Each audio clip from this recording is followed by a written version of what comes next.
नमस्कार, ये अनीता चौधरी का लाइव शो है और इसमें जो बातें कही जाएंगी वो बड़ी बेबाकी से कही जाएंगी। मतलब बेबाक बातें अनीता चौधरी की। और इस बात में आप पिछले कल से आप देख रहे होंगे कि कोरोना के सेकेंड वेव के समय में जिस तरह से अरविंद केजरीवाल ने अफरा तफरी मचाई थी, उसको लेकर के एक रिपोर्ट जो आई है सामने, उनके झूठ का पर्दाफाश किस तरह से किया।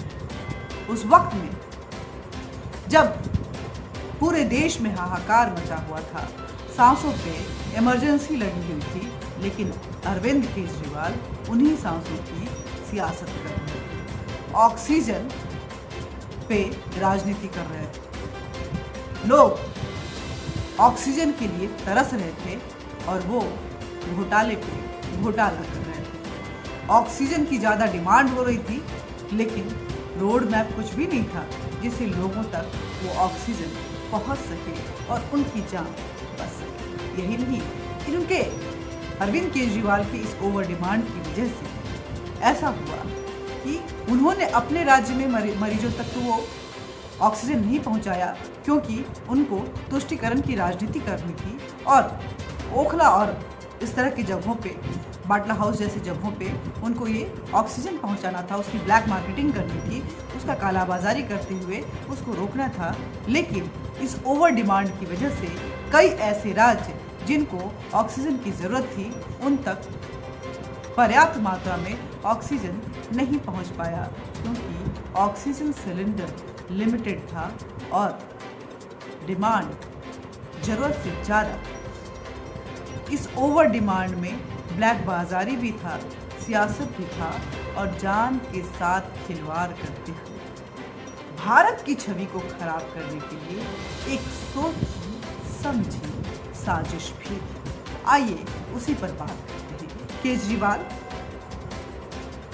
मेरा मानना है कि इस घटना के लिए, इन सब के लिए जिम्मेदार केजरीवाल को फांसी पे लटका देना चाहिए, उनको पद से बर्खास्त करना चाहिए, क्योंकि उनकी वजह से न जाने कितनी ही जाने चाहिए। किसी तक, दिल्ली तक लोगों तक ऑक्सीजन पहुंच नहीं पाया और जहां ऑक्सीजन जाना चाहिए था, वहां लोग ऑक्सीजन के लिए तरस तरस तिल तिल करके अपनी जान गंवा गए। ये सुप्रीम कोर्ट की कमेटी द्वारा दी गई रिपोर्ट में कहा गया कि अरविंद केजरीवाल 4 गुना ज़्यादा ऑक्सीजन की डिमांड कर रहे थे। ज़रूरत 280 मैट्रिक टन की थी, लेकिन उनकी डिमांड जो थी तकरीबन 1200 मैट्रिक टन की थी। सुप्रीम कोर्ट के जज साहब, जिनका नाम चंद्रचूड़ है, ये वही चंद्रचूड़, जस्टिस चंद्रचूड़ हैं, जो अपने ही कोर्ट के चीफ जस्टिस के खिलाफ प्रेस कॉन्फ्रेंस करते हैं और रेफरेंडम लाते हैं। ये इतने बागी हैं, लेकिन वो उस सब्जेक्ट के महारत नहीं हासिल की हुई। उनको मेडिकल साइंस का कोई ज्ञान नहीं था, उनको ऑक्सीजन को लेकर के कोई उनकी एक्सपर्टीज नहीं थी, लेकिन उन्होंने केजरीवाल की बात पे केंद्र सरकार को डंडा चलाते हुए कहा कि आप दिल्ली को कम से कम 750 मैट्रिक टन ऑक्सीजन मुहैया करवाएंगे। तब अरविंद केजरीवाल के एक लीडर, उनके मंत्री, उनके नेता राघव चड्ढा आते हैं कि नहीं, कम से कम हमें 900 मैट्रिक टन तो मिलना ही चाहिए। इन सारी सुनवाई के बाद जब केंद्र की तरफ से ये डिमांड रखा गया कि इसको लेकर के कितनी ऑक्सीजन चाहिए, एक कमेटी गठित होनी चाहिए, सुप्रीम कोर्ट ने जब कमेटी गठित कर दी तो केजरीवाल ने कहा कि हमारे पास सरप्लस है, हम तो बाकी राज्यों को भी दे सकते हैं 2 दिन के अंदर। ये केजरीवाल की गंदी सियासत है जो साजिशों से लबरेज होता है और उसमें इन्वॉल्वमेंट सभी का होता है। कभी भी अरविंद केजरीवाल के रोने धोने को हल्के से मत लीजिए, क्योंकि मैग्सेसे अवार्डी अरविंद केजरीवाल महज एक कठपुतली है। उनका तार तो न जाने हमारे दुश्मन कई देशों के हाथ में है, जिनके इशारे पे वो नाचते रहते हैं और जब भी इस तरह की आपात वाली ऐसी महामारी वाली स्थिति बनती है वो उछलना शुरू कर देते हैं, ड्रामे उनके शुरू हो जाते हैं ताकि विश्व पटल पे भारत की छवि खराब हो। ये अरविंद केजरीवाल की सियासत आप समझने की कोशिश जरूर करें। हालांकि उनके ही डिप्टी सीएम सुप्रीम कोर्ट के गठित इस कमेटी की रिपोर्ट को बिल्कुल सिरे से नकार रहे हैं, लेकिन इस रिपोर्ट पे अरविंद केजरीवाल के प्रिंसिपल सेक्रेटरी, दिल्ली के प्रिंसिपल सेक्रेटरी का भी हस्ताक्षर है। कई नामी गिरामी सरकारी अस्पताल के डॉक्टर का भी हस्ताक्षर है और ये पूरी रिपोर्ट बाकायदा पेशेंट्स के नंबर, हॉस्पिटल में सीटों को देखते हुए और उसके अनुसार तैयार की गई जो डाटा आया डेली बेसिस पे, उसको देखते हुए ये रिपोर्ट तैयार की गई। तो सुप्रीम कोर्ट ने दिल्ली में ऑक्सीजन की ऑडिट को लेकर जो फैसला पैनल गठित किया था, उस पैनल की रिपोर्ट में के मुताबिक कोरोना के पीक टाइम में सिर्फ 289 या 90 मैट्रिक टन ऑक्सीजन की जरूरत थी दिल्ली को, लेकिन केजरीवाल सरकार 1140 मैट्रिक टन ऑक्सीजन की जरूरत बनाकर हाहाकार मचा रहे थे, रो रहे थे और ना जाने कैसे कैसे ड्रामे कर रहे थे। और इन सब के बीच में जब केंद्र की ऑक्सीजन उनके पास पहुंच रही थी तो 600 करोड़ वो अपनी उस ऑक्सीजन सिलेंडर के साथ बड़ी अदाओं के साथ बैठते हुए वो फोटो खिंचवा पब्लिसिटी में पैसा उछालते थे।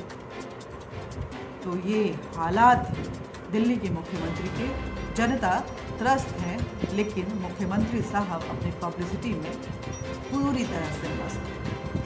जब सवाल उठे तो 25 जून 2021 को की दोपहर करीब 12 बजे मनीष सिसोदिया ने बयान जारी किया और उन्होंने कहा कि जिस ऑक्सीजन ऑडिट की रिपोर्ट की बात कही जा रही है वो रिपोर्ट तो है ही नहीं, सिरे से नकार दिया। वैसे मनीष सिसोदिया काफ़ी बार झूठ बोल चुके हैं और उनका झूठ पकड़ा भी गया है। जब पकड़ा जाता है इनका झूठ तो ये माफ़ी भी मांग लेते हैं। तो ये कोई बड़ी बात नहीं है, लेकिन आप सोचिए जब देश एक ऐसे वक्त से गुजर रहा हो, एक जहां सांस लेने के लिए ऑक्सीजन की ज़रूरत पड़ी हो, सांसों पे ऑक्सीजन जो है उसकी किल्लत, लोगों की जान के लिए जो है सांसत में पड़ जाता है, लोग उसकी वजह से अपनी जान गंवा रहे हों, ऐसे में अगर Arvind Kejriwal panic situation create करके हाहाकार मचाकर ऑक्सीजन पे झूठ बोल रहे हैं तो ये कितना बड़ा अपराध है, आप खुद समझिए। ये सब सिर्फ इसलिए ताकि मोदी को, केंद्र सरकार को बदनाम किया जाए, भारत को विश्व पटल पे कंगाल बताया जाए, ताकि न्यूयॉर्क टाइम्स और वॉशिंगटन पोस्ट और BBC और अल जजीरा जैसे जितने भी चैनल वो भारत के खिलाफ खबरें छापना शुरू करें, भारत की इस दर्दनाक, इस बदहाली की स्थिति को फोटो के तौर पे, तस्वीरों के तौर पे वो पूरे विश्व में दिखाएं, ताकि भारत में बदनामी हो, भारत को खोखला दिखाया जाए, ताकि विश्व पटल पे भारत को एक कमजोर देश बताया जा सके। सिर्फ और सिर्फ यही मंशा थी। आप समझ सकते हैं कि कितनी बड़ी साजिश थी ये। किसी तरह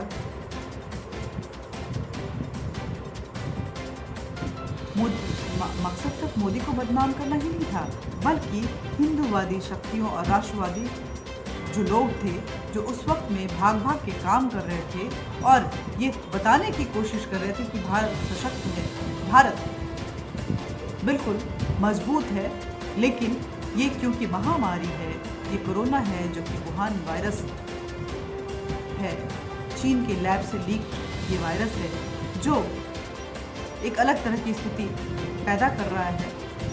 हम एक युद्ध स्थल में हैं जहां दुश्मन इनविजिबल है, दिखाई नहीं दे रहा है, अदृश्य है, और ऐसे में ये लड़ाई थोड़ी मुश्किल जरूर हुई है, लेकिन हम से सकते हैं। ये बताने की कोशिश की जा रही थी जो राष्ट्रवादी लोग थे, जो हिंदूवादी लोग थे, उनकी तरफ से उसी सेकेंड वेव के दौरान। लेकिन अरविंद केजरीवाल की मंशा तो कुछ और ही थी। केजरीवाल ने ऐसी अफरा तफरी मचा दी कि केजरीवाल के चक्कर में न जाने कितने ही राज्यों को ऑक्सीजन की कमी से झेलना पड़ा, मगर वो चुप रहे क्योंकि उनको अपने देश से लगाव था। यहाँ तक कि मुंबई को, जहाँ सबसे ज़्यादा पीक केसेस थे, वो भी चुप रहा क्योंकि उसको पता था कि ये देश की बात हो रही है तो कहीं ना कहीं ये देश तो मेरा ही है, चाहे विरोधी पार्टी कोई भी। ये मुंबई के हालात थे।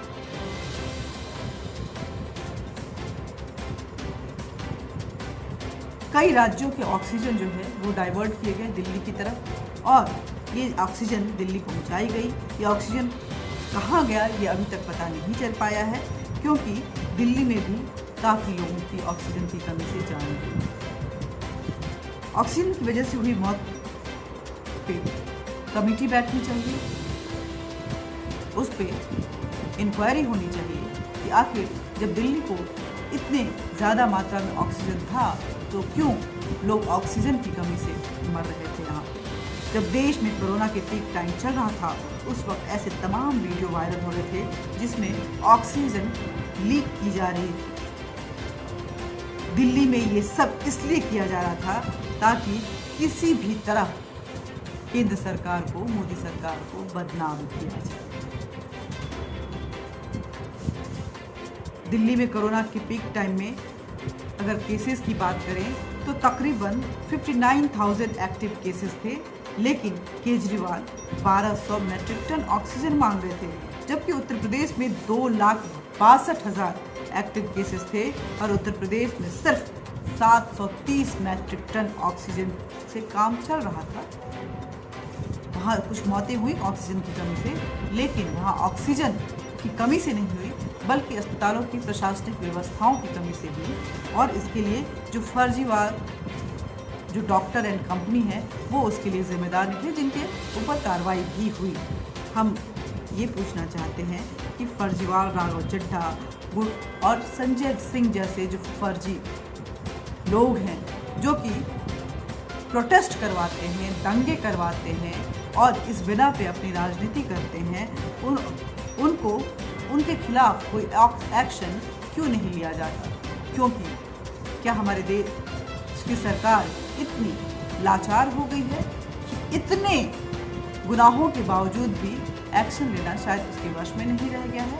मेरी अपील है कि अगर इस तरह की चीज़ें हुई हैं और रिपोर्ट इस तरह की आ रही हैं तो उन जांच के दौरान उन सांसों का भी हिसाब जरूर होना चाहिए जो इनकी अफरा तफरी की वजह से दम तोड़ चुके हैं।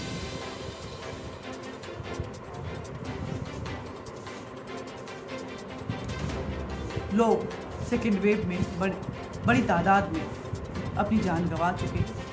राजनेता राजनीति करते रहे, सियासत कहीं ना कहीं सांसों पे भारी पड़ रही थी। ऐसा लग रहा था कि हमारी सांसों पे सियासत की इमरजेंसी जो है वो लगी हुई है। अंकुश इतना ज़्यादा था, अफरा तफरी के नाम पे जो गंदी राजनीति की जा रही थी उसकी वजह से न जाने कितनी घरें बर्बाद हो गई, कितनों के अपने जो हैं वो छूट गए, कितनों के बेटे इस देश से चले, इस जहाँ से चले गए, कितनी ही महिलाएं हैं जिन्होंने अपनी सुहाग खो दिया, बच्चे अनाथ हो गए। इसका भरपाई तो होना ही चाहिए और ऐसे में ये सिर्फ रिपोर्ट काफ़ी नहीं है, सुप्रीम कोर्ट इस रिपोर्ट के बिना पे उस आदेश को जरूर पारित करे जिससे एक संदेश जाए कि कोई भी अगर इस तरह की गंदी राजनीति करता है जिसका खामियाजा जनता जान देकर निभाती है तो उसके खिलाफ एक्शन ज़बरदस्त होकर रहेगा। नमस्कार, मिलते रहेंगे, बातचीत भी करते रहेंगे, लेकिन वीडियो ज़रूर शेयर कीजिए, सब्सक्राइब कीजिए, लाइक कीजिए और अपने सुझाव कमेंट बॉक्स में ज़रूर दीजिए। नमस्कार।